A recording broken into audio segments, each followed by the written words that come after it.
Assalamualaikum warahmatullahi wabarakatuh. Salam sejahtera untuk kita semua. Jumpa lagi kita di channel khusus kesehatan Ngobrol Sehat bersama Profesor Delvi Trimunir. Sahabat sehat sekalian, pada episode kali ini kita akan membahas mengenai bagaimana tata laksana yang bisa dilakukan oleh orang tua atau keluarga di rumah atau oleh dokter terhadap penyakit diabetes pada anak. Kita akan bahas ini bersama pakarnya, Dr. Siska Mayasari Lubis, spesialis anak konsultan. Assalamualaikum, Dr. Siska. Waalaikumsalam, Prof. Sehat, Prof? Ya, alhamdulillah sehat. Baik. Alhamdulillah. Pada episode kali ini kita akan membahas mengenai bagaimana tata laksana untuk diabetes mellitus pada anak-anak ini. Apakah ini bisa dilakukan oleh keluarga ataupun oleh dokter sekalipun. Silakan Dr. Siska. Ya, terima kasih, Prof. Jadi untuk anak diabetes ada lima pilar penting tata laksana pada diabetes. Yang pertama adalah untuk diabetes mellitus tipe 1, karena ini adalah diabetes yang tersering pada anak, maka tata laksana pertama itu adalah insulin. Kenapa insulin? Karena pada diabetes mellitus tipe 1, pabrik insulin atau sel beta pada kelenjar pankreas itu sudah rusak. Kalau pabriknya rusak, maka tidak ada lagi produksi insulinnya, bisa berkurang sedikit sekali atau bahkan sama sekali tidak ada insulinnya. Maka terapinya adalah, obatnya adalah, karena insulin dalam badan sudah tidak dihasilkan lagi, maka kita harus memberikan insulin dari luar tubuh. Nah, jadi yang pertama sekali adalah insulin. Yang kedua adalah pengaturan makan. Prinsipnya sebenarnya adalah makanan anak sebelum diagnosis diabetes sama sesudah diabetes adalah harus sama. Yang membedakan adalah, mungkin kalau dulu makannya nggak kira-kira nih, tapi kalau setelah diabetes, makanannya harus kita atur. Jadi sebenarnya bukan dikurangin dari kalori ataupun karbohidrat yang harusnya dia konsumsi, tidak seperti itu. Tetap diberikan sesuai dengan recommended daily allowance. Satunya untuk anak sesuai dengan anak normal sih sebenarnya, Prof. Jadi bukan diet diabetes, kalorinya harus dikurangin, bukan seperti itu. Jadi sesuai dengan kebutuhan normal anak sebenarnya. Tapi ini kita atur, kita masih ngitung pagi berapa karbohidratnya, untuk makan siang berapa karbohidratnya, snacknya berapa karbohidratnya, dan ini yang kita atur. Jadi ini akan kita ajari. Biasanya harusnya anak-anak dengan diabetes dan orang tua ini sudah mengerti berapa yang harus dikonsumsinya, bagaimana pengaturan makannya setiap hari. Yang ketiga adalah olahraga. Jadi bukan berarti dengan diabetes tidak boleh olahraga. Dengan diabetes malah dianjurkan untuk melakukan aktivitas fisik karena sangat bermanfaat. Salah satu manfaatnya adalah meningkatkan sensitivitas jaringan terhadap insulin. Jadi hasilnya akan lebih bagus. Kemudian yang keempat adalah edukasi, edukasi tentang diabetesnya. Kenapa bisa kena diabetes? Bagaimana gejala diabetes? Bagaimana pengobatannya? Apa yang mesti dipantau? Apa saja komplikasinya?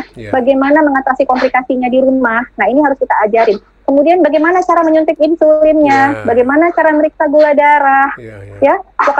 Lokasi penyuntikan insulinnya di mana saja? Nah, ini semua menjadi bagian dari edukasi yang harus disampaikan kepada anak dan keluarga.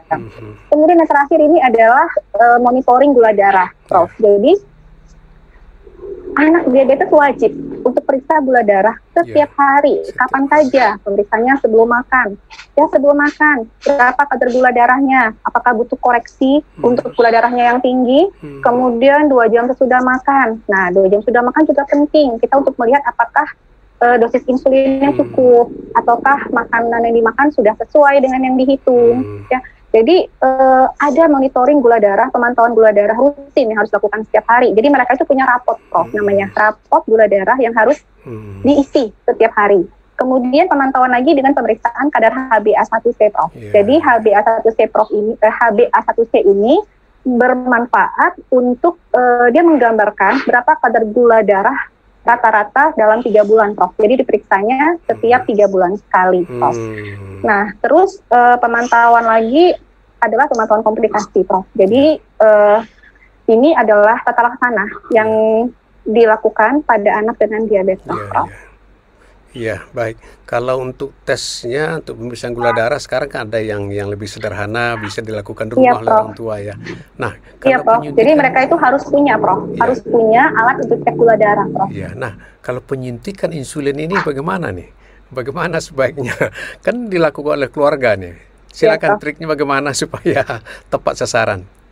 Nah, jadi ketika terdiagnosis, Prof, terdiagnosis diabetes, maka sudah langsung dilakukan edukasi, Prof, tentang cara penyuntikan insulin. Awalnya dokternya dulu nih, Prof, yang melakukan, yang menyuntikkan, Ya, memperlihatkan kepada keluarga, mencontohkan. ya, ya, Baru kemudian kita minta anak, kalau anaknya sudah besar ya, Prof, biasanya kita minta dia langsung yang mengerjakan. Tapi kalau belum berani, orang tuanya dulu, Prof. ya, Nanti ya. pelan-pelan anak akan belajar untuk menyuntikkan sendiri, Prof. Nah, lokasinya juga diajarkan, Prof. Lokasi yang boleh dilakukan penyuntikan. Ya. Kemudian penyuntikannya harus muter, tidak boleh tempat yang sama, karena kan bisa khawatir bengkak, Prof. Pindah-pindah gitu ya. Harus pindah-pindah, Prof. Ya, itu lokasinya harus di mana? Yang direkomendasikan lokasinya di Ya. mana? Untuk lokasi dianjurkan bisa di tangan, Prof, kiri kanan, Ya. boleh di perut, Oh, atau boleh di paha, Prof. oke ya. Jadi Itu boleh, Prof. pindah-pindah karena tiap Iya. hari ya gitu ya. Iya, Prof. Iya, iya. Dan harus rutin mengganti jarum, Prof. Oh, iya, iya. Jarum pen ya, Prof. Kan Jarum sekarang insulinnya bentuknya pen, Prof. Jadi lebih mudah untuk dibawa. di bawah ya.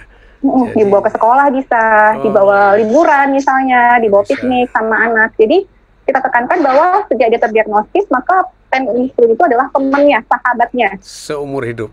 seumur hidup yang nggak boleh ditinggal dimanapun. Iya. Jadi udah jadi kayak sahabat karib, Prof. Ya, ya. Dan ini karena ada sahabat, tentu tidak boleh terganggu aktivitas dan bisa mencapai cita-citanya mau jadi apa. Ya, gitu kira-kira ya. Bisa, Prof. Iya. Yang penting kontrol metaboliknya baik, Prof. Baik ya. Dan saat ini kan juga ada komunitas diabetes, Prof. Namanya IKADAR, Prof. Oh, Ikatan ada. Keluarga Diabetes Anak dan Remaja. Oh. Jadi itu akan lebih saling menguatkan di antara orang tua dan anak sendiri, Prof. Iya, iya, iya. Jadi Bagus kayak sekali.